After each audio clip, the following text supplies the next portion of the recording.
the final speculation theory of the night. I don't know if my ass can take it, dude. This sofa is killing me. There's one more theory. One more theory. It's sort of like a continuation of a theory that we went into a lot of detail on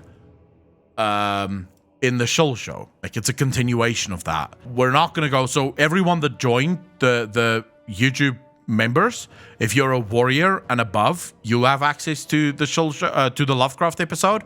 And then also for patrons, you have access to the Lovecraft episodes. It's about mournblades and something that was discovered about mournblades. Now, we're not going to go into everything the ruins represent. I wonder, should I show the pictures? Oh, I don't know. I mean, just do what Blizzard do. Just tell the story and then charge them sub prices to get access to the images. Easy. That's too BS. No, let's show them the pictures. But okay, so these are the original runes on Frostmourne. The original. This is the original cinematic from Arthas stabbing his own father. There might be a few of you in chat, especially if you're versed in certain types of lore universes, that see these runes and instantly make certain connections. So, before we go any further, people in chat, is there anyone that sees these runes and immediately go, I've seen these runes before? Yes, Scott. They are different. The runes Very did different. change after certain rites were lost. Some people in chat got it right. They're elven runes from the Warhammer universe. Funny thing about them is that in Warhammer, these runes are actually explained. Every rune has a meaning. The problem with these runes are that they all have double meanings. So they can mean a bunch of different things. It's very similar to Cantonese and Mandarin in that regard, where it really depends on what you're saying and in the context of what you're saying, what these runes would actually be. So what they would equate to, if you will. Now, I'm not going to go into detail. We did do that for the Lovecraft episode. I'm not going to go into detail of what each and every one of these runes mean, because there's two of these runes that is more important than any of the others. At least for me, in terms of speculation. And this is not so much speculation as it is an interesting discussion that needs to be had. Two of these runes on the original. Now, these have changed, right? As Apocalypse mentioned himself. And I think we should kind of just tell the story before we get into it. So most of you might not know this, but World of Warcraft was actually never meant to be made. If Blizzard got their way 20 years ago, there would not have been a World of Warcraft today. Originally, the Warcraft games were sort of homage to Warhammer. That's what the Blizzard developers were playing. They were playing Warhammer Tabletop and shit like that. They were originally sort of reaching out to its Games Workshop, right? Yeah. They were reaching out to Games Workshop in an attempt to get the IP for Warhammer to make World of Warcraft. Well, sort of. Little note there. They weren't bidding for the IP. They were bidding for the licensing rights. So this isn't, I get to use this indefinitely. It's, I get to rent this. Yeah. But I mean, that's usually what you do. Like, if a different company wanted to make a game in the Warcraft universe, they would need to get the IP. They would get access to the IP. And that would obviously come with certain costs involved with it. So they were trying to get the licensing so that they could make the Warhammer IP or make a Warhammer MMO. It ended up being far too expensive. Like, Games Workshop wanted $7 million, I think you said, per 12 months. 7 million for 12 months, yeah. Yeah, every 12 months it would cost 7 million. Blizzard ended up saying, no, we're not paying that. We'll make our own fucking game. But these runes originally, so in the new version of Frostmourne, these runes have changed. It's no longer these runes. One must pay attention to Chris Metzen. Chris Mason is a massive Warhammer nerd. Like, massive Warhammer nerd. It's one of the reasons he's gone back to tabletop design, because Warhammer was his initial inspiration. He would not have used these runes unless they had very specific meaning, and it's almost guaranteed that the runes currently in World of Warcraft are different variations of the runes from Warhammer. Right? So they changed the runes, but a lot of the meaning might be the same. But there's 2 runes on this sword. So first, every single one of these runes, if you look at their meaning, represents a different cosmological force. Like, you can look at the runes and you can trace their meaning to one of the cosmological forces in the universe. Like, they have something to do with those cosmological forces. 2 of them, however, is very on the nose. One of them deals with death, and one of them deals with hope. Like, there's legitimately a rune. What's the hope rune again? It's something and hope. Hold on, let me scroll up and get it. So doom, inexorable fire, or hope. Yeah, so that's what that rune can mean. Doom, inexorable fire, or hope. So we've been trying to figure out, what is mournblades? What are they meant to do?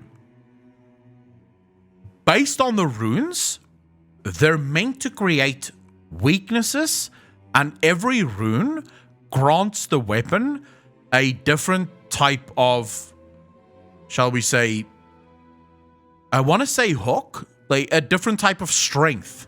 They get an attribute. The weapon can do certain things based on the runes that's written on the weapon. So the runes actively affect what the weapon does. It's interesting that Frostmourne has hope, a rune for hope on it. Why hope? Considering the fact that Sylvanas is so fucking against hope. Like, her whole thing is trying to destroy hope. Why would that have been? And also remember that Frostmourne is perhaps the most important weapon of all of the mournblades. It was one of the last mournblades that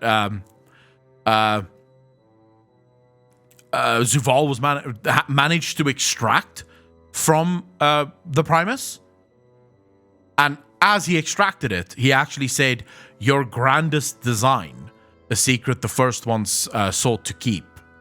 Right? Yeah. What is so special about this blade? And why is hope specifically on it? There's death on it. There's light on it, actually. There's life on it. There's hope on it. There's so many things on this. Like, every rune basically represents the cosmological forces, and then there's a bunch of runes that do sort of different things. Like, it seems like it's almost additive. So the last rune was actually, what was it called? Swiftness or accuracy. Swiftness or accuracy, which is literally what Frostmourne is. It's very swift. It's extremely accurate.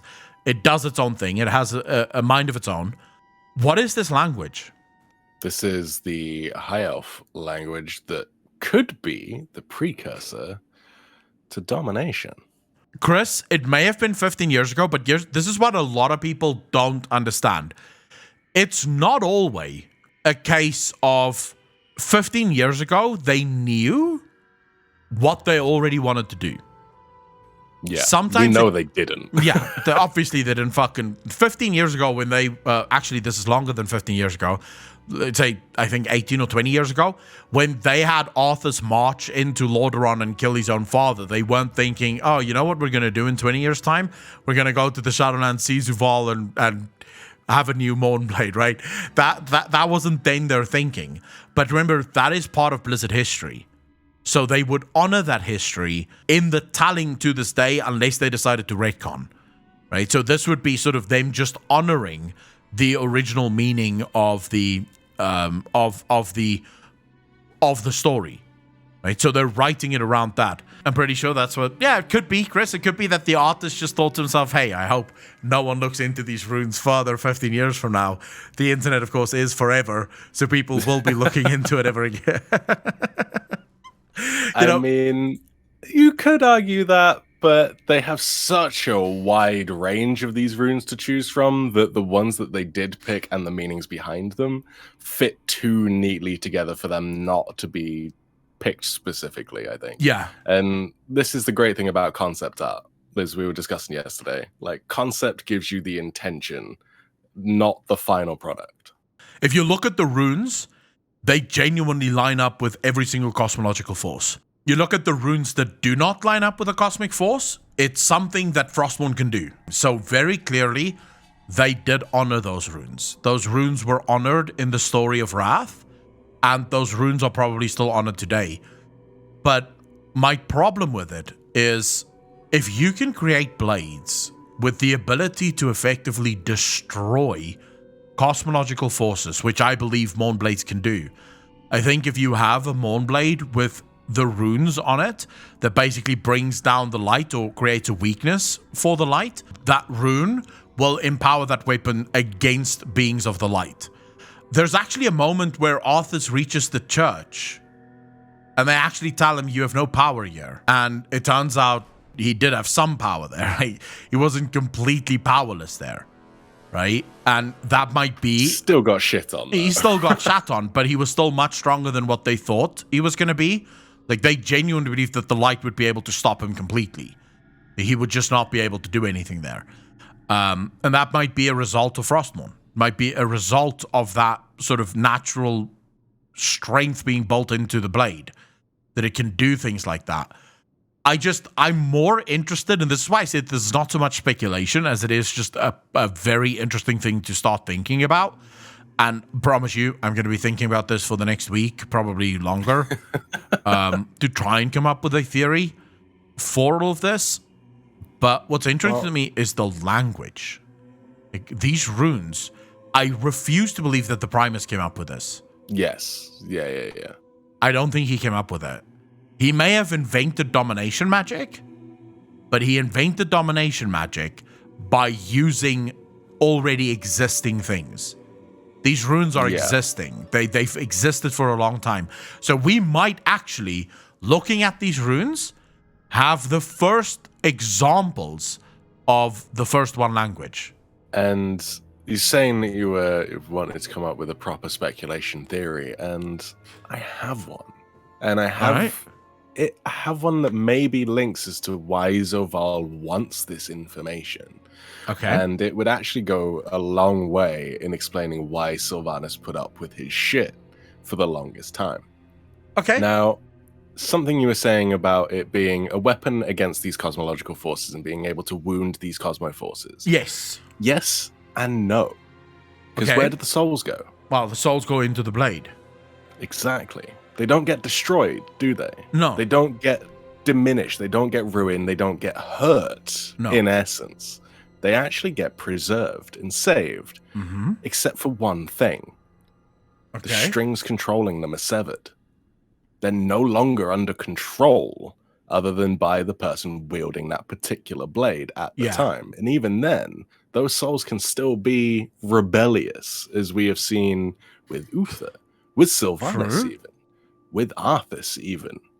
So if it's a blade to cut the cosmological control of people, and actually free them from the cycle, it would make a lot of sense.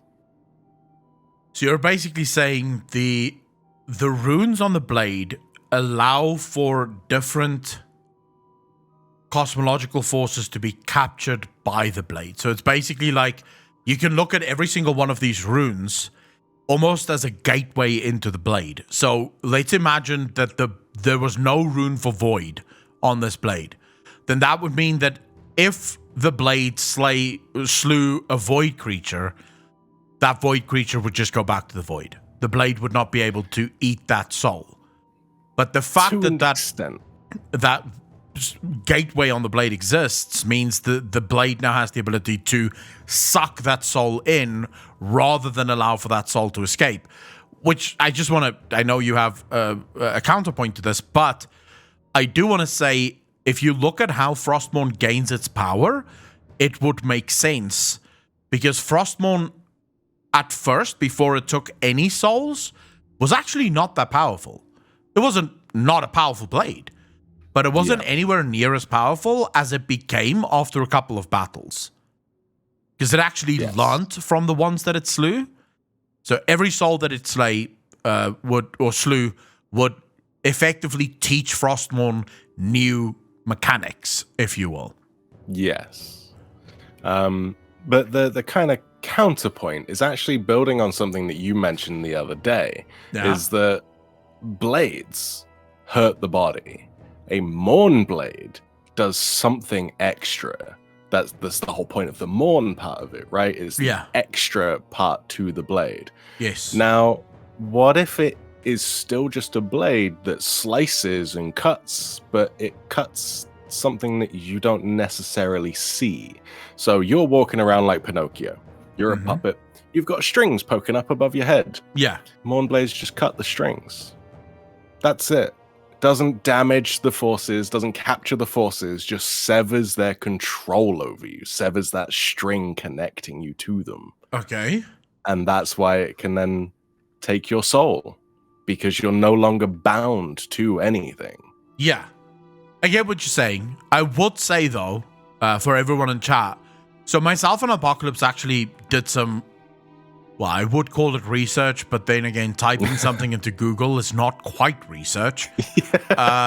Especially if all you're looking for is the exact definition of something. But mournblades, or mourn very specifically, is a sheep hook. The end of a sheep hook. That's what mourn stands for. Not only, like, it could stand for sadness as well, but it was interesting that it also is it's the end part at the end of a sheep hook handle. Yeah. That's what mourn means. Now, I would almost go so far as to say, we know that Steve Denuser said that different cosmological forces, if they have enough power, can stop souls from going to the Shadowlands.